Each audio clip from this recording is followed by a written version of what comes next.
Welcome to Sports Charlotte, the podcast about sports in Charlotte, here with a very special guest, Tomekia Reed, coach of the Charlotte 49ers women's basketball team. Coach, you've had a bit of a journey the last couple months. You go on leave in April. I reported that it was an undisclosed medical issue. We didn't hear a lot of updates at all, really, until you announced you were coming back. Walk us through what all went down, because when I saw your post, I was like, that was no joke. What happened? Yeah, it just all came out of nowhere. Um, I've been having stomach issues since 2016. When I got to Charlotte, it became a lot worse, but I was just thinking it was the stress. Mm. I was just thinking it was just me wanting to be so successful here at a new level, and it'll go away. I just kept saying that. And one night, it was not long after the first round of conference tournament. Um, I ate a piece of brisket and it wouldn't move. It just got stuck. And I was just like, oh my God, 11:30 at night, I gotta go to the hospital. So I told my son, we rushed to the emergency room, and my stomach just started swelling and swelling and swelling. And I can remember going into the emergency room, telling the nurses and telling the doctors, I was on the floor. I couldn't stand up. I was in the fetal position. I was just screaming, please don't let me die. Please don't let me die. I never knew how afraid I was of dying until being in that moment. And it just escalated so fast. I think from there, I had complications because my entire digestive system shut down. And because it shut down, it caused my kidneys to shut down. It caused my lungs to collapse. Nothing was moving within my bloodstream. And I called my coaches. I don't have family here in Charlotte. So just my cousin who lives with me, she was asleep at the time. I called all of my coaches on staff, and they were asleep and away because it was after the tournament. We all went home. So for almost a day, nobody knew where I was.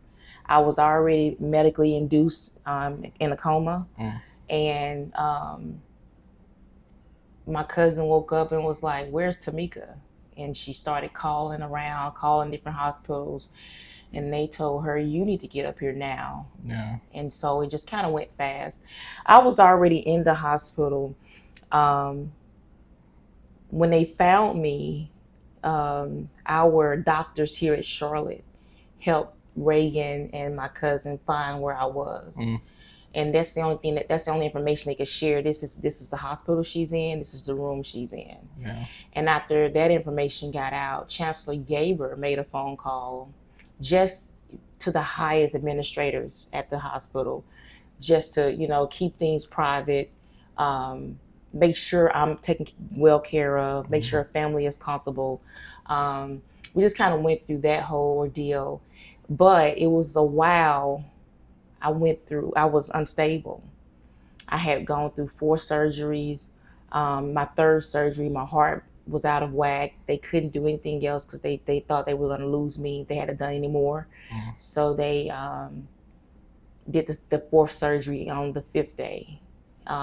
They cut me wide open from the middle of my body. They just kind of watched my organs and, just kind of watched everything and see what way it would turn. But after I became stable, that's when the AD and Reagan came in and said, hey, we want to go ahead and make the announcement that you're on leave. Now, at the time, I was really nervous for that announcement to go out because I knew, and I told Reagan, I said, Reagan, my phone is going to blow off the hook, and I just need rest. And she said, I understand, Tomekia, but we have to keep recruiting. We have to keep this program running, and this is what we're going to have to do. So now we can make my associate head coach at the time, Coach Cousin, the interim head coach. So shout out to AD, Kevin, and Reagan for keeping it private as much as they could, because that really allowed me a chance to rest and recover. Yeah. Just take me from how long you when you got to the hospital to when you were officially cleared and you got out, how long was that in terms of days, weeks, or months? I went into the hospital March 14th, and I didn't get out until um, around April 20th or something like that.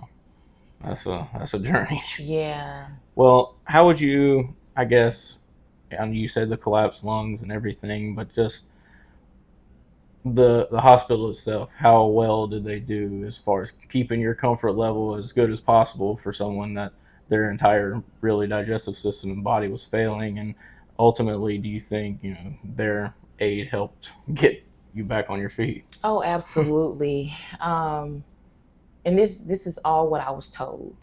When I was admitted into the hospital, I had a nurse named Tim, my ICU nurse, who admitted me into the hospital. I was told Tim had so much attention to the small details. Mm-hmm.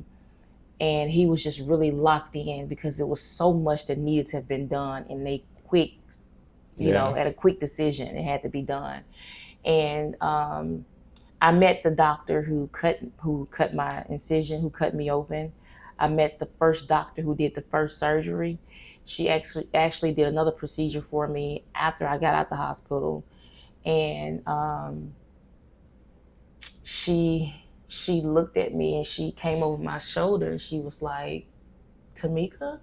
And I was like, "Yeah." She said, "I don't mean to sound rude or disrespectful." She said, "But we did not think you were gonna make it." Mm. So it was just, and she wasn't the only doctor who had told me that. My brother told me that my brothers they all both live out of, and one lives in California and one lives in Mississippi. So they had to get them on the phone because they couldn't do anything without going to them first. Mm-hmm. But I just really felt like I was in really good hands because as soon as I hit that hospital, they went to work. They didn't let a second go by. And they kind of told my brother, the one who had given them the instructions to treat me, kind of told him, "Well, we've already started treating her. Right now, she's in a coma." My brother thought I went into a coma on my own, but and he was really nervous because a nurse called him and he said, "The nurse had me thinking you were about to die." And then the doctor came and called him right afterwards and explained, "No, we sedated her." And medically induced. Yeah. Okay. And so, did I answer your question? Yeah, no, you did. On the coaching side of things, Mm-hmm. when you're dealing with something like that, I know how much of a competitor you are. How do you put basketball in the back of your mind and not think about it? Because ultimately your body needed to get better before you even started thinking about coaching again. But the competitive spirit in you, I'm sure you were like, I got to get through this. I got to get better because, your team still needs you and you're still got an upcoming season. You mentioned recruiting. So how do you manage the coaching side of yourself and get it to maybe be suppressed a little bit to get your body back to where it needed to be? I am a fierce competitor, and I tell people I have that dog inside of me. But I tell you, during that moment, I couldn't focus on anything but myself. Mm-hmm. Coach Cousin and Reagan did a very good job coming to the hospital and just kind of letting me know a little bit about what was going on. When you're on medical leave, you can't do too much with work, and so they kept me involved as much as they can without breaking those laws. And I knew I had lost some players from my roster,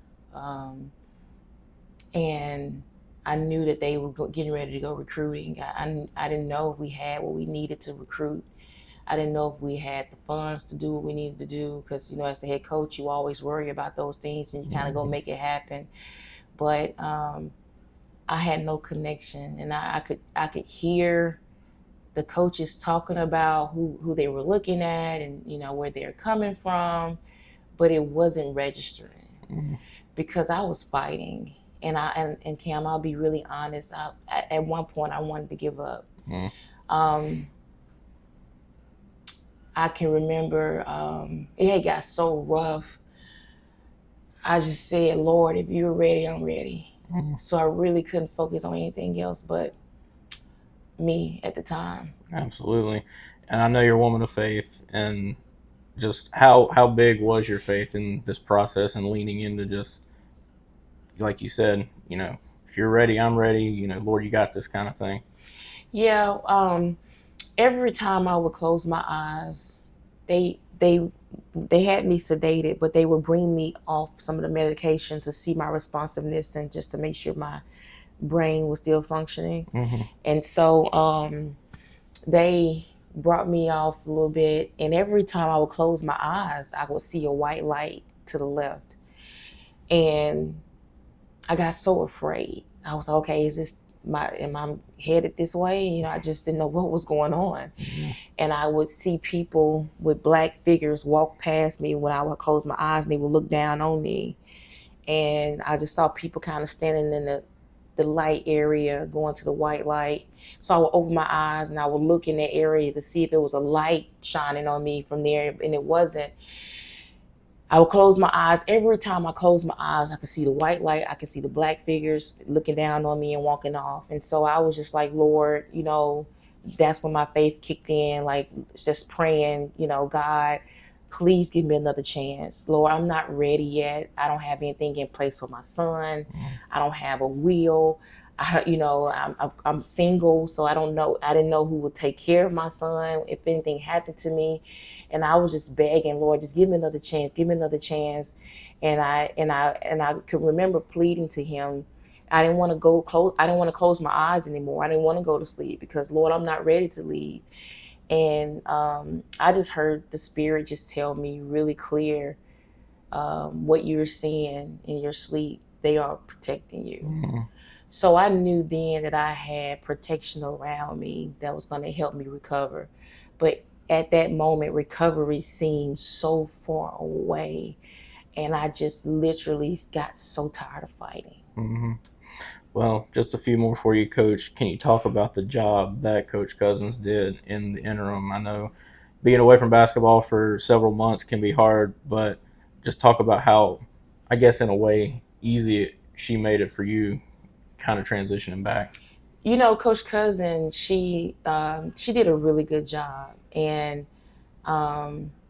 she's been with me now 9 years, and it feels good as a coach to know what she's picking up and what she's able to do. She ran this program. She delegated to the coaches. They all ran this program at a very elite pace. Mm-hmm. And we didn't miss a beat. They were running in recruits, having the recruiting visits, having the talks. I mean, we beat out big schools. We beat out several schools in a conference for players. They really got after it. Yeah. And we didn't have a whole lot to offer. But they did a great job in selling me as a head coach without me being there, and selling the vision of the program. They connected everything. Coach Cousin, she's also the recruiting coordinator, so she was coordinating for the coaches to go out recruiting. I mean, it was just nonstop. Yeah. And I was just extremely proud of her because, she didn't seem afraid. She didn't seem fearful. She just jumped right in and got it done. Yeah. And for me, when I got to Charlotte, I was trying to do a lot on my own, which is why, the sickness that I went through, I kind of put it on myself a little bit. I ignored myself. I was just doing a lot. So after she showed me that, I was like, oh man, this is good. Now I can trust you with a lot more, and we can really be great at what we're trying to do for our program here. Gotcha. Well, last one for you, Coach. When you made the announcement to the team, and I know the announcement video went out and everything when you were back at practice, just what was the reception like from the players when you were like, I'm back, I'm ready to go do this and head into what now, year 3? Yeah. Well, I called the players on the phone before anything got out, and I had to wait till I was off of my FMLA leave to make those phone calls, and they were so excited, and all they could talk about were the coaches, what they've done, and what they sold. And they all the new players were ready to come in and contribute to this program. They were ready to do what it takes for us to be successful. And they understand the battle that I went through. And, I don't really necessarily lead with that. But from time to time throughout the summer, I would talk about it. But the players were extremely happy. They were receptive. I mean, hey, Queen, oh my God, it's you. Because I FaceTime all of them. And they were just, it was just a lot of joy. When you sit at home for months, you get comfortable, And when it was time to come back, I was nervous. I didn't think I could do it. Cam, at one point, I didn't think I could walk again. And here I am coming into the gym. It was just really emotional, but they are so protective of me, the players, all of them. And I just love what we've built. Right now, coming out of the summer, you'll see me do a lot of hashtagging. It's personal, and it's because of what I've just gone through, what some of the players have gone through, because not only hearing my story, I was able to hear their stories too, and their experiences. So it's like, this is perfect. It's personal. Let's get it. Yeah. So it was really good to connect with the team. Absolutely. Well, Coach, thank you for your time. Glad you're back. Glad you're back in good health. I'll break us down and we can wrap this up. So if you want to see our reporting on Coach Reed and her journey, visit thecharlottepost.com. While you're there, go up to the top, hit subscribe, and donate. We would greatly appreciate your contributions. And visit our YouTube channel where this video will be published. Be sure to subscribe to get all of our notifications there. We would greatly thank you, and we would be very appreciative of that. So from Coach Reed, this is Cam Williams. Thank you for watching and listening.